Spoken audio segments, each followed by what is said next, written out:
So, I think you've laid out really clearly the picture of what's happening with the children at the residential school, what's happening back at home with these parents and grandparents that don't have the children anymore, and that sorrow. And then, can you just start to talk about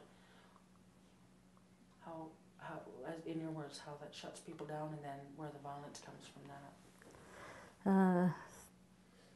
When the, I think that the children, there's a lot of things that happened, a lot of negative things that have happened to them at the school. Different physical violence, lack of attention, lack of medical attention. So their needs really weren't properly met in a big way. And the same thing, I think, at home, because people are missing their children. The elders really described it as silence there. And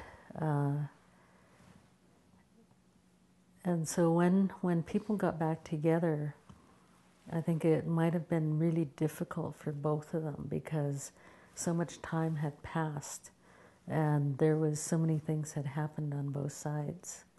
And so people carried their pain separately. They weren't able to, I think, come together and really talk about what happened, because the parents felt so much guilt for, they could, through their own pain, see what happened to the children.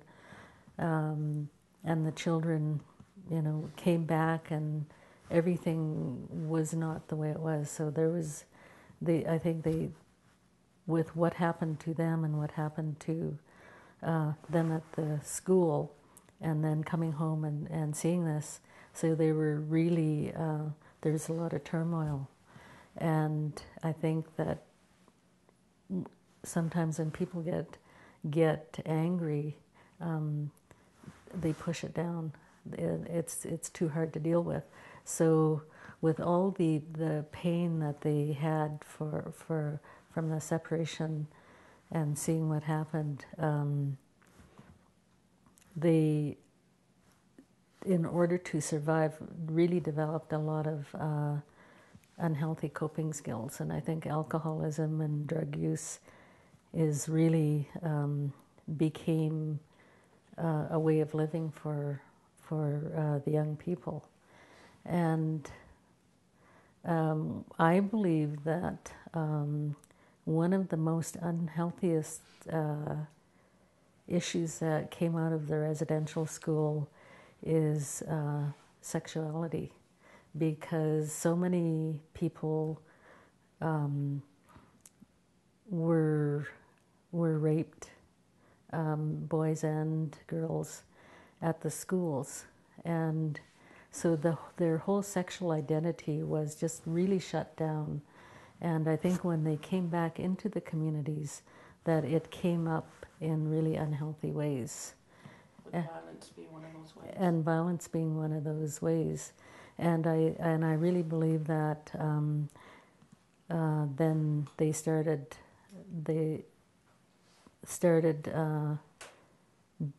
being oppressive with each other. And so, especially in the more isolated communities where things could happen and the authorities wouldn't be around. So there's really unhealthy power dynamics that came into play. And also I think too that with the elders in the community who may have been trying to keep things together, just weren't able to deal with everything that had happened, and that was happening right now as a result of people coming back home with these from being sexually abused and then maybe acting out the sexual abuse within the communities. And so I think, too, when that happened, people were ostracized from their communities. And so they went into the more populated areas like Prince George and, maybe Vancouver, and really got into drugs because they couldn't be with their families, and just did all sorts of self-destructive behaviors, drugs, alcohol, getting into different relationships, and the whole thing. So I think that we are still dealing with that, but I also think that now that people are beginning to deal with all the issues that came out of residential school, but we've paid a high price for it.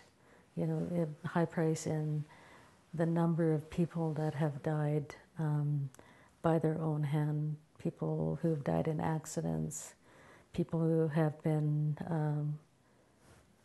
maybe killed by their families while drinking, or killed in accidents. So my sons never went to residential school, but they're the products of at least 2 generations who have gone to residential school. And I really see that when one of the big issues is that I really see with my family is the relationships intergenerationally, and how it's very difficult to talk from one generation to the other, and work through the issues that we need to in order to have healthy relationships. And that's that multi-general effect of residential school. Yes. Yeah. So it's like with my mother, she was really suffered a lot of violence in her life, like violence against herself. She was not only from from her family and other people in the community, and so I believe that my mother was shut down most of her life, and she was 69 when she passed away, and I don't think that she ever really healed from what happened to her as a child. And I think that I'm healthier in my life, but having lived with a mother who was actively drinking and unable to provide, she did the best that she could, but she was never able to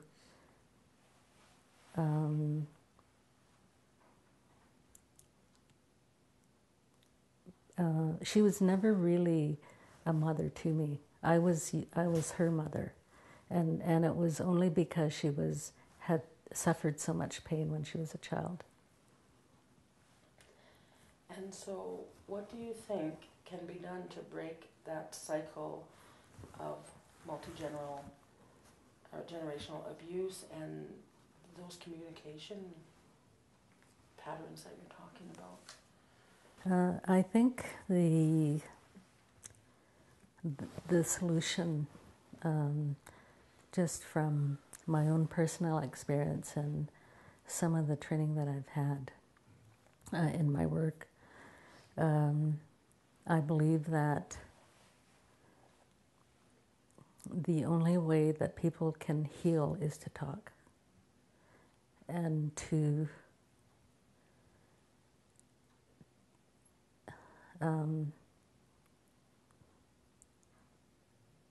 to be able to, like with my children, to be able to say what I need to say to them, and to be able to hear what they need to say to me. And it's not an easy process, but I believe it's the only way that we can do it. In the communities, to be able to hear what other people have to say, and not from a point of any judgment, but to just hear what they went through, and to tell them what you went through. I think that's the only way. And to just know that everything will be okay, and to love each other. So what I wanted to say about the trauma was that both sides had so much. We have so much pain inside of us, and that's why people have addiction, is so that they don't feel that pain. And until we work that pain out, we will continue to live in a survival way.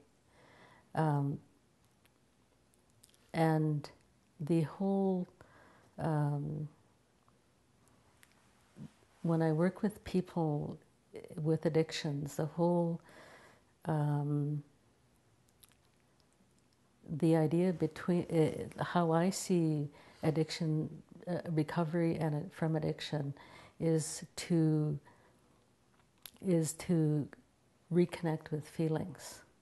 And when you reconnect with feelings, then you start to live again. And because our feelings tell us what to do. And for so many years, I think that our people have lived being told what to do, and then having all of this stuff happen to us, and have to learn to start believing in ourselves, and learn to listen to our own instincts and our own stories, because we have a rich culture. We have, when we look back at the way our ancestors lived, there are so many ways to be able to do that. Like I remember my grandmother going picking berries with my grandmother, and that's really one of the biggest things that has sustained me in my life, is because I have those memories. I remember her coming to our place and doing a moose hide with my mother, and everybody was around, and it was like, we didn't have a lot of money. We didn't, we had a house, and they were able to do this, and the family gathered around whatever was happening. And so it was really, I think that's what needs to happen again these days, because the families live so far apart, and it's hard to come together and have a gathering. You have to work at it these days. Everybody works, and we have to make the time to be able to do that.